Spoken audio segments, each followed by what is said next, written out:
I entered the hobby in 1987, and I started DMing in 1991. And we're going to talk about traps, but there was something I noticed. I had a classic DM who taught me really how things work, right? Used the old tricks when I was new. And I liked it. I liked learning the game, understanding how to play it, really getting it, because the classics work. But by the time I started DMing, there was a lot of DMs out there between the new 2nd edition and AD&D 1st edition trying to do unique traps, or in some cases doing a lot less traps and more combat. So I went back to old school, right? Go to the classics. And here comes some stories with traps.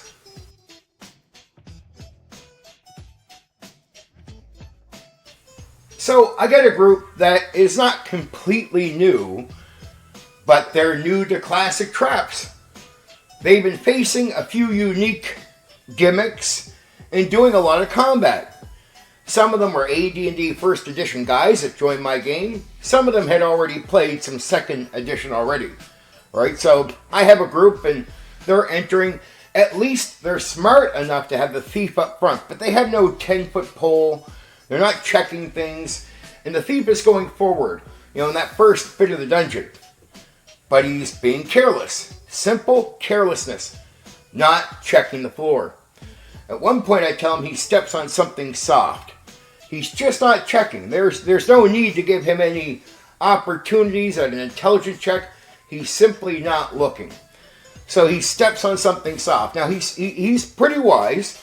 Instead of saying he jumps back, which probably would have led to him going down into this pit that was covered up, he says he falls back. Now I'm quite impressed with him trying to fall back. So I give him a dexterity check. Well, usually that would be really good, right? But he completely failed. Extreme failure. What does that mean? He goes down inside. Spikes come up, go right through him. I roll the damage. I tell him, alright, that's it.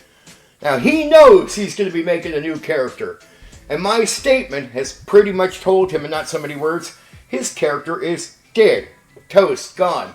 What was funny is we had a female player there that didn't seem to get the message like everybody did, including him and the other players. His character's dead. He's going to be making up a new character. He's even grabbing the player's handbook and going, okay, I'm probably going to make another thief, right? He just didn't make a backup character. None of them did. Like, they just did not plan for this. I told them they should, but they said, we got our one character. If we have to, we'll make another one. That type of statement, right? And I let them get away with it. Well, it's not like I'm going to force them to make additional characters, because I wasn't requiring that for this game. If they played smart, that wouldn't have to happen. But here we are. We had a female player trying to talk, had her character trying to talk to the character that is in the pit dead. And I'm like, okay, you're going to say something to him? Well, he's not moving at all. And you see like these spikes ran right through his body. His neck is up, his mouth is open. She's like, are you okay? And the player does not understand what has been communicated. Like, I just haven't said he's dead outright, right? And the other players are laughing. They're laughing, and so is he. He's getting a chuckle. And I'm glad he was a good sport about the whole thing. But, I mean, they know what they're doing. They know what kind of game they're getting into. A TSR, old school Dungeons and Dragons game. Character death is part of the gimmick. She just doesn't know. I mean, when she started talking to him, I'm like giving her all the signs that he's dead. She keeps trying to talk to him. Like, to the point, I had the cleric, the guy playing the cleric, he's in tears laughing. And she's like looking over at him like, what are you laughing about? And he's like, we might want to cover him up. And she's like, but we could help him. And they're laughing even more. And then I just said, oh, okay, I'm going to be nice here.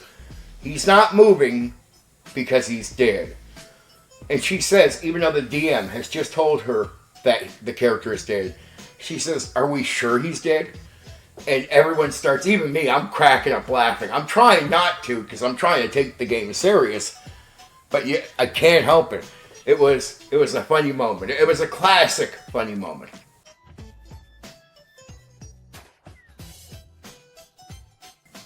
You ever get like a new player with a group of like veteran players, and you know they're there to help that guy out, but this guy is playing a thief, and we're in a dungeon, and we haven't got to a door yet for him to try to check for traps. You would assume stuff like that, and he's finally going to get to a door. Now this place is pretty clean, pretty well put, and they know there's a magic user that runs this place. And he seems to be in charge of kobolds. So, you know, if you're experienced with D&D, you know that means traps are probably pretty solid in this place. And they should be a little worried. They get to a door, and I swear that the guy playing the thief goes, alright, I get my lockpicks out. And the other players are talking with their characters in the game. And you know, no matter how experienced players are, sometimes they just don't pay attention. And they forget things like, oh yeah, our thief is a new guy. He's never played the game before. They're not paying attention. And I swear he casually says, okay, I'm gonna pick the lock. And these guys usually are on point. I've actually ran the game for most of the guys in that game before. So they should know better than to let him, they should be shooting him down. No, stop, check for traps. They don't. He goes to pick it. One of the most classic traps there is boom, he sets it off. Little needle comes out full of poison, slams into his hand, right? And so I do the old, all right, save versus poison, fails. Uh-oh, it's a diddly one, a classic diddly one, save versus death. So he fails that, and you know what happens? He's picking, it slams into him, and suddenly he just slams his head on the door and falls over. And you just see the shocked look at the table of all the other players. And he's like, what happened? I'm like, your character's dead, dude. And you ever see players just go, like they look at you like they know they're guilty? Like they know, they're like looking at me like, one guy just says, yeah, we should have paid attention to that one. And as soon as he says it, two of the other players are chuckling. The guy's like, I just lost my character. How are you laughing? I'm like, dude, look, they screwed up, and they should have told you to check for traps right away. He's like, yeah, but I didn't want to lose my character. Like I did a lot of work. Like it, and he even says this, can we rewind? I'm like, no, dude, that's not how the game works. We can't rewind.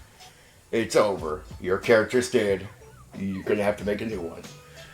And the first thing that the dry guy says, he says, here, you can use my book. And it's just a look as he's passing the book over to the new player with the dead thief. Classic, funny shit. I have players that were really good at just being dry and on the spot. This guy just... He was a military guy. He was just complete dry in his delivery. He wasn't even trying to be funny, but that's what makes it even more funny. Like to the point where I'm trying not to crack up in front of the new player, but I was. Guilty as charged.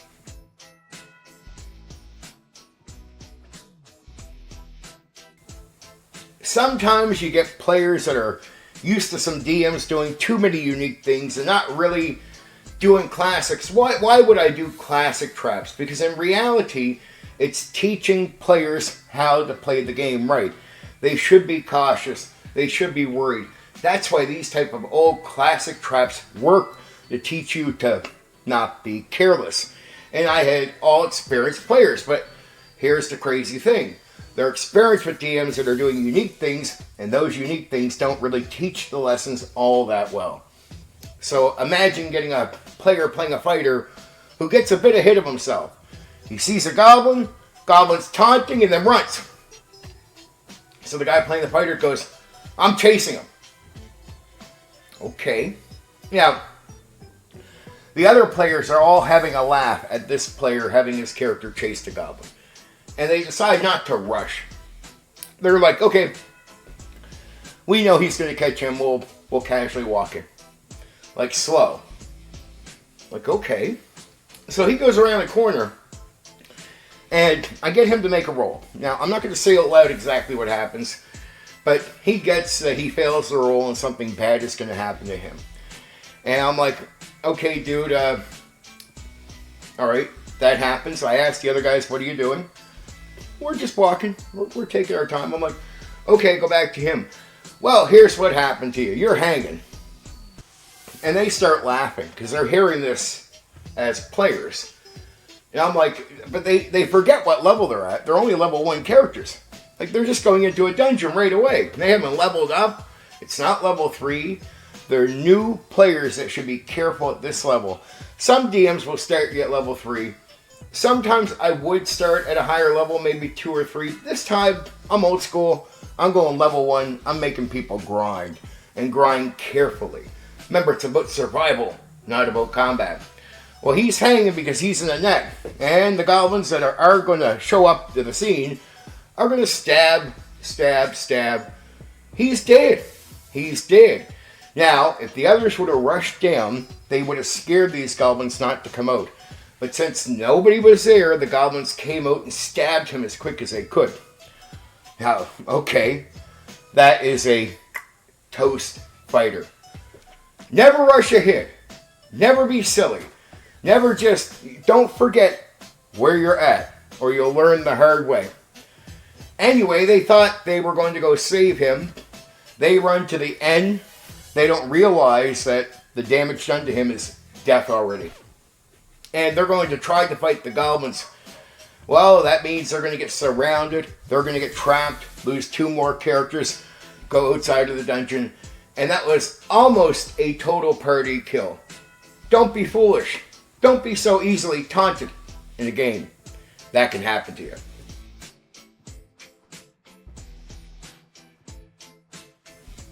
Okay, so a group gets to a room where they open the door, and it's weird. The door is sort of already cracked open. There's no handle on the door at all. It's a flat door. They push it open. They know there's bad signs, but they're looking in from the outside. They're not going straight in. But it seems like a normal room with a bed and some type of rotted dresser. Now, there's a moldy smell coming from this place. What they notice is something weird. The dresser is nailed down at the legs. So is the bed frame. They see a bed. And they see a metal chest that's unopened. Well, what's in the chest? But they think it's just a normal room, so they're going to enter the room to start looking around. Okay. Alright. They get in there. As soon as the thief goes for the drawer and opens the drawer, he triggers something which slams the door shut. Oh yeah. No handle, no way out. They're like, what's going on? Now, they start hearing a noise. Under the bed frame, well, there's water coming up. You can guess where this is going to go. You know what's going to happen. The room is going to fill up with water. They tried everything. They tried everything they possibly could to get out of there. You know, sometimes the answer is going to be simple.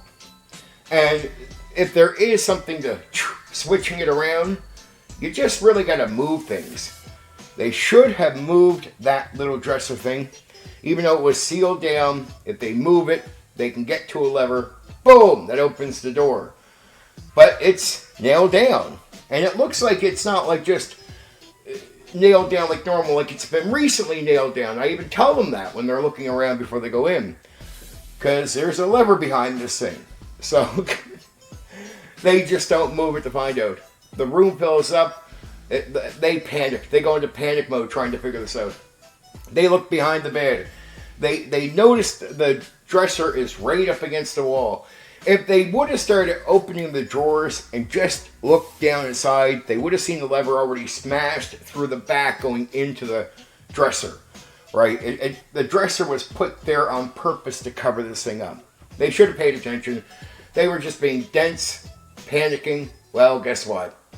Total party drowning.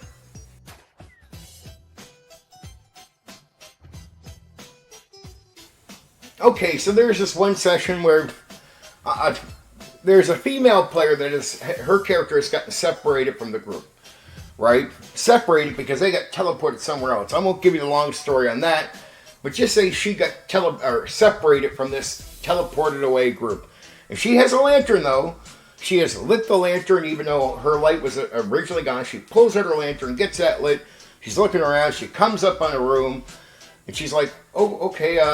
She knows she can't check the door like the thief, but she's going to take her chance. She actually ponders for a bit, waits around at this room. She doesn't want to get caught in anything, but she goes through the door. She opens it, and it opens. As soon as it opens, man, this weird smelling breeze comes out and blows out her lantern right away. She's like, damn. She goes, the gust from this room blew up my lantern. She's no thought to why anything is happening here. She says, okay, I'm going to wait and see if my eyes can adjust to the darkness. I say, okay. She goes, actually, I'll go around, just like try to like see if I can like see anything in the room, feel around. Okay. Now, there's no trick or trap in the room other than a certain type of gas. It's not like she's going to pull a lever and set herself up in something. She goes in there. Now, I'm thinking, okay, as bad as this is, it's probably going to make her a little sick, the fumes. But she's waiting for her eyes to adjust. I'm like, she's going to get lucky here. Until she says, okay, have they adjusted? I'm like, well, not exactly. It's really dark in here. It might take a bit. She's playing a human character, mind you. So it's not like she just has good vision, right? She's trying to see. She gets impatient and says, okay, I'm going to light my lantern. The other players are just, that you see one guy face palm right in front of her. Now, look, there's metagaming, so they can't say anything to her, but he's going to face palm. He's going to face palm hard in hopes that there's a small hint that what she's doing, she doesn't do. And I'm going to let that go. Right? I don't mind that. Let's go ahead and play that game. Let's see if you can convince her not to light the lantern. Well, remember that female player I told you about a little earlier, about the one that tried to talk to the already dead thief? Yeah, it was her. What do you think is going to happen? Oh yeah. She lights the lantern. Kaboom. Here's the good news for the party.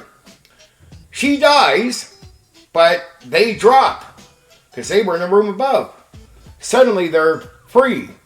It's blasted out. Somehow the floor just gave way. Now they take some damage, but they get out. They just get out without her.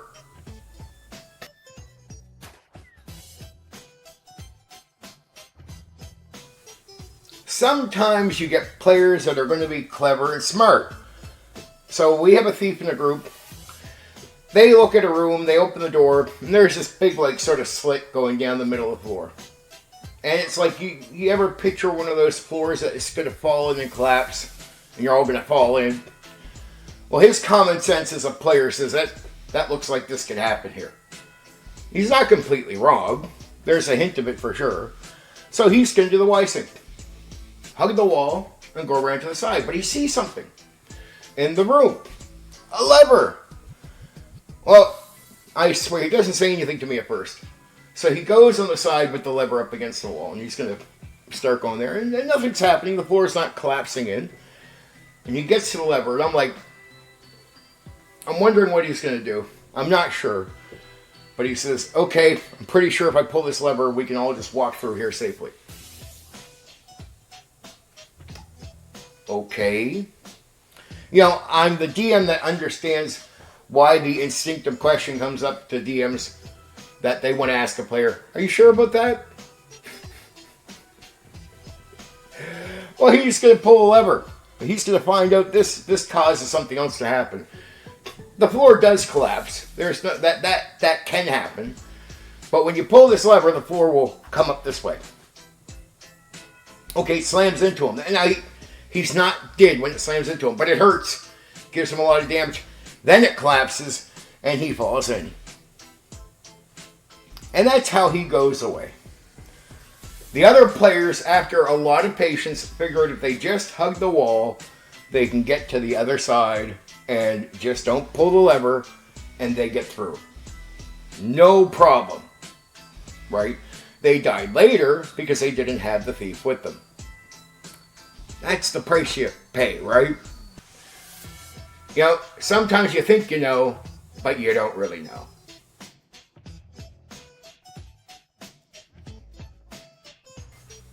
sometimes you should just check things. Don't just be careless. Like you see a chair against the wall. And you're like, okay, you know what? I'm carrying this light. I'm tired. I am the thief. I've been doing a lot of work. I see the chair. And you think the thief player would be more clever, but there's moments where you just have an off moment. You take the brakes on paying attention to what you're doing. And he says, okay, my character sits down in the chair. Okay. The whole wall and chair flip. It sends him into another room. And he's like, huh? Like the whole wall flips and he's in another room. And the other player, the players are like, what the hell is going on here? So here's the problem. They're blind now, at least for the most part, almost instant blind, even for the characters that can see infravision, still a little blind. So what do? Their friend is somewhere, but what comes back is a chair. I mean, at first they try to grab and they feel the chair, but it's like in the darkness. Their eyes don't adjust right away, but they can hear a noise. Well, because that little thing triggers off some noise that brings enemies. So, they get into a fight. They lose another character. So they escape. They flee the fight and they actually get away. Like, I hate to say it, but they leave the other character to die. And he's a fighter who gives up his life. Now, he's not the only fighter in the group. He's the ranger, but he gives up his life and holds them off to his death to let the others get away. That means the thief is now in a room stuck, and there's no doors, there's no way out, it seems. And he tries to get the chair thing to move, but it just doesn't trigger where he's at. So I'll give you guys a hint here. It would trigger, like if somebody else sat on the chair that is now on the opposing side.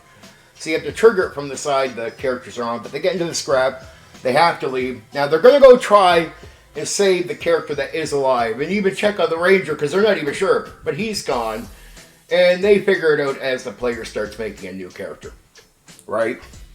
But they're going to go try their damnedest to go save the other character. Now, they actually wait. They actually do have someone coming. And they have people coming back up with the henchmen, right? That they've hired. They got some henchmen. One of the backup people that are coming is going to be the new character for the other player. Okay, so the good news is the player that lost a character somehow gets here right quick.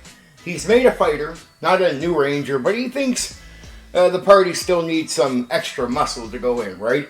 Especially if they might have to fight their way through to save the other character. Now, fighting is not wise in old school D&D. It wasn't wise for this group. It led to a total party kill. They never got to the thief. You know what that means? Yep. That means the thief is just going to die. But not right away. Not right away. So the others are starting to make up new characters. And they're quite depressed about the whole thing. Losing all their characters. One player's already lost 2 characters. The thief is going to be taken out. But I got to be mean here. What the player playing the thief doesn't know is there is no way his character's going to live. They're going to torture him to death, and I hate to say it, I had to be a realist as a DM.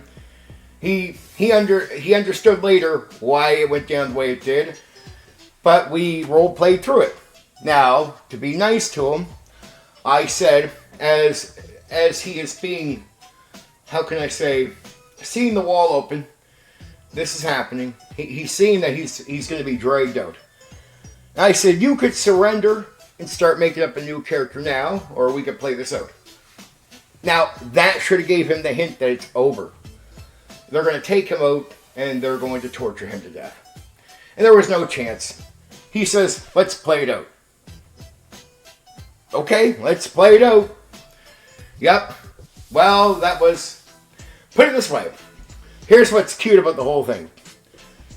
It made the other players happy. Imagine what they went through trying to save him after his screw-up. Instead of him just giving it up, he actually thinks he has a chance to live with the character.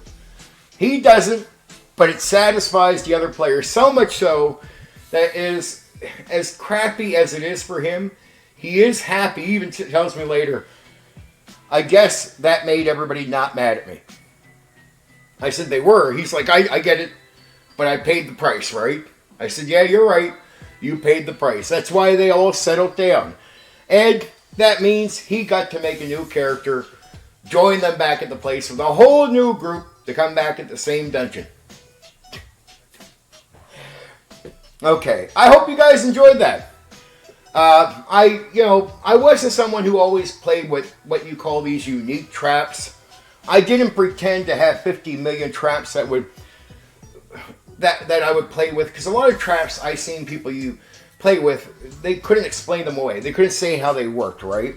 These were classic traps that had triggers and levers where they could be explained. They were classic traps in the game, and they taught players how to play in dungeons. And I wanted players to learn how to play in dungeons, so later, if I wanted to pull off something unique with some explanation, they were ready for it. But when you get to experienced players, a lot of them avoid this stuff, right? With no problems. They get around traps. There's not too many great stories that the traps get them. It's just true. And some of the best, funniest stories you get are ones where people just have not dealt with this before. So it's the rookies. It's the people that are just ignorant to the whole thing. And that ignorance leads to them falling into traps, and you see funny shit happen. The odd times, you'd see some odd things happen, but really not that bad. The funnier ones were always the sort of new, naive people, right? So I hope you enjoyed those stories. There's some stories about players I had play and getting caught in traps, and that's how it went down. I'll do some more of these type of videos. I probably will do puzzles next. Somebody wants me to do something about character arcs, like, a player going from level 1 to like higher levels, and what was that like, and I'll find all kinds of little topics to cover where I'll give you a variety of stories, because I ran a lot of games for a lot of players, like a lot of sessions, a lot of experiences, and I could fill these up. If I really wanted to think through more of these, I could, but I'm going to limit. I don't want to get to the point of doing like 10 puzzles, 10 of these. No, these stories are enough. I think I covered about 6 of them here, all off the top of my head, right?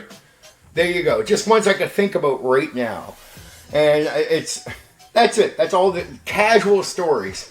The way I came at this was I could write this out, note it all down, but I said, well, if my brain wasn't burnt, how would I go about just talking to people about this stuff on the spot, like I would say at the community center where I go and talk to some people? Well, this is how I would tell them the story. So I figured, well, I'll share it with you the same way. Talk to you like we're talking someplace about gaming, having fun. Okay, I love you.